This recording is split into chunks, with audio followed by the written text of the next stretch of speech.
Day 21 saw me leaving Astorga and the heat behind as I headed into some of the cooler places on the second half of the Camino. I had seen on the news the past couple of days about the fires that had broken out in western Spain. They'd been going for a few weeks at this time, and I hoped that I would miss them. I guess we would see. This stretch had far more infrastructure than the last two. The routes were clear, there were plenty of benches, we passed through a lot of towns, and there were a lot of crosses. And nothing says go this way on a Christian pilgrimage quite like a cross.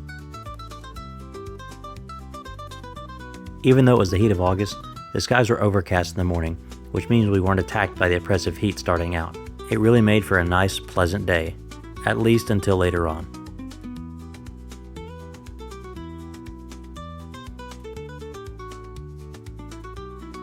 Starting in this stretch, I started to notice the haze off in the distance that was obscuring the mountains. It wasn't haze though, it was smoke. I once lived in Colorado, so I was no stranger to smoke blowing halfway across the country from California or even Canada, but it really saddened me to see it here in Spain. A lot of pilgrims were unaware of the fires that were happening, honestly not that very far away. That's because most of them didn't read the newspaper in Spanish, watch the television news, or even got started before the bars opened so they could see any of it.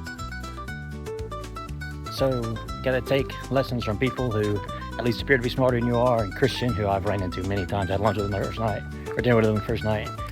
He said, something he learned was doing 55 on, 5 off. Well, I'm doing about an hour-ish on and 5 to 10 minutes off. World of difference mentally, physically, and making sure I can be ready for the next day.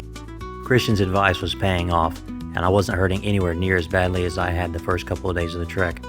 But the increasing darkness from the smoke was starting to bother me. By the time I got to Foncebadón, I was ready to stop walking. My feet were hurting, and the smoke was starting to concern me.